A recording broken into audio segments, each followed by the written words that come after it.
ಗಂಡ ಬೇಡ ಅಂತ ಮರ್ಮಾಂಗಕ್ಕೆ ಒದ್ದ ಪತ್ನಿ ನಡು ಬೀದಿಯಲ್ಲಿ ಬಟ್ಟೆ ಬಿಚ್ಚಿ ಹೈಡ್ರಾಮ. ಗಂಡ ಹೆಂಡತಿ ಜಗಳ ಉಂಡು ಮಲಗೋ ತನಕ ಅಂತ ದೊಡ್ಡವರು ಹೇಳ್ತಾರೆ. ಆದ್ರೆ ಈಗಿನ ಕಾಲದಲ್ಲಿ ಉಂಡು ಮಲಗಿ ಎದ್ದ ಮೇಲೂ ಕೂಡ ಜಗಳ ಹಾಗೆ ಮುಂದುವರಿಯುತ್ತಲೇ ಇರುತ್ತದೆ. ಹೀಗೆ ಚಿಕ್ಕಬಳ್ಳಾಪುರ ಜಿಲ್ಲೆಯಲ್ಲೂ ಇಂಥದ್ದೊಂದೇ ಘಟನೆ ನಡೆದಿದೆ. ಆದ್ರೆ ಇಲ್ಲಿ ಜಗಳವಾಡಿ ಮಲಗಿದ್ದ ಗಂಡನ ಮರ್ಮಾಂಗಕ್ಕೆ ಪತ್ನಿ ಒದ್ದಿರುವ ಆಘಾತಕಾರಿ ಘಟನೆಯೊಂದು ನಡೆದಿದೆ.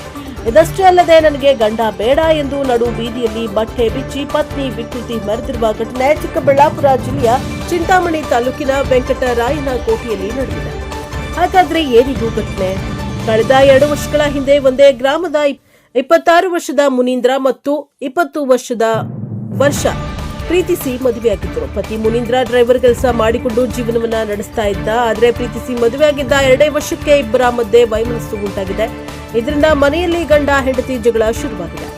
ಹೀಗೆ ನಿನ್ನೆ ಕೂಡ ಇಬ್ಬರ ಮಧ್ಯೆ ಗಲಾಟೆಯಾಗಿತ್ತು. ಜಗಳದ ಬಳಿಕ ಪತ್ನಿ ವರ್ಷ ಮಲಗಿದ್ದ ಗಂಡನ ಮರ್ಮಾಂಗಕ್ಕೆ ಒದ್ದಿದ್ದಾಳೆ. ಬಳಿಕ ಗ್ರಾಮಸ್ಥರು ಆತನನ್ನ 112 ಮುಖಾಂತರ ಆಸ್ಪತ್ರೆಗೆ ದಾಖಲಿಸಿದ್ದಾರೆ. ಗಂಡನನ್ನ ಸಾರ್ವಜನಿಕ ಆಸ್ಪತ್ರೆಯಲ್ಲಿ ದಾಖಲಿಸಿ ಚಿಕಿತ್ಸೆ ನೀಡ್ತಾ ಇದ್ರೆ ಪತ್ನಿ ವರ್ಷ ಸಾರ್ವಜನಿಕ ಆಸ್ಪತ್ರೆ ಎದುರೇ ಪಾಲಿಡಾಲ್ ಸೇವಿಸಿ ಹೈಡ್ರಾಮಾ ಮಾಡಿದ್ದಾಳೆ. ಕುಟುಂಬ ಕಲಹ ಹಿನ್ನೆಲೆಯಲ್ಲಿ ಹಲವಾರು ಬಾರಿ ಗಂಡ ಹೆಂಡತಿ ನಡುವೆ ಗಲಾಟೆ ನಡೆದಿತ್ತು. ಗ್ರಾಮಸ್ಥರು ಸೇರಿ ಸಾಕಷ್ಟು ಬಾರಿ ರಾಜಿ ಪಂಚಾಯಿತಿ ಕೂಡ ಮಾಡಿದ್ರು.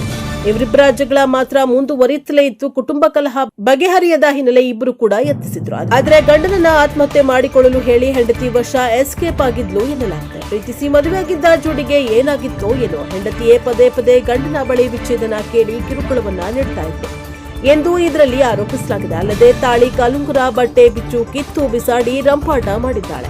ಇನ್ನು ಪತಿ ಆಸ್ಪತ್ರೆ ಸೇರ್ತಾ ಇದ್ದಂತೆ ಪತ್ನಿಯು ವಿಷ ಸೇವಿಸಿ ಹೈಡ್ರಾಮಾ ಮಾಡಿದ್ದು, ವಿಷ ಸೇವಿಸಿದ ವಿವಾಹಿತ ಮಹಿಳೆಯನ್ನ ಜಿಲ್ಲಾಸ್ಪತ್ರೆಗೆ ದಾಖಲಿಸಿ ಚಿಕಿತ್ಸೆಯನ್ನ ನೀಡಲಾಗ್ತಾ ಇದೆ.